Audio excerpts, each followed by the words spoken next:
La présence du gouvernement ici est un signe de solidarité avec l'Église catholique qui célèbre aujourd'hui les 125 ans d'évangélisation.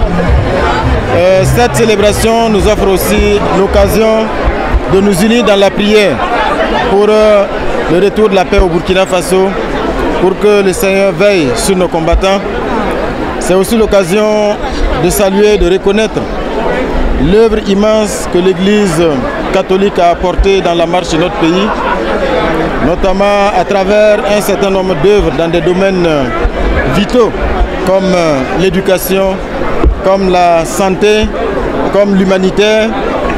autant de domaines où l'Église catholique a apporté une contribution significative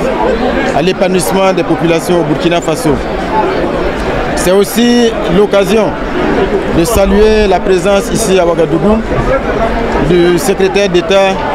du Saint-Père, le cardinal Pierto Parolin, qui est là aujourd'hui à cette célébration. Je pense que sa présence ici est une marque de fraternité parce qu'il est porteur d'un message de solidarité mais aussi des prières du pape pour le Burkina Faso.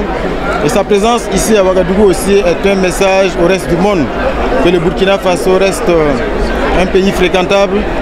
que le peuple burkinabé reste debout dans la dignité et surtout dans le courage pour mener le combat actuel pour sa liberté, pour sa souveraineté. Et c'est un peuple qui mène ce combat également dans la foi. Donc c'est ce message de solidarité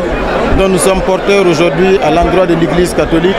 et nous souhaitons que toutes les prières qui ont été formulées à l'occasion de cette grande célébration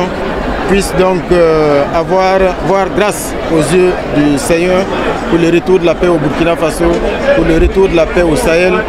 et surtout pour l'épanouissement des populations.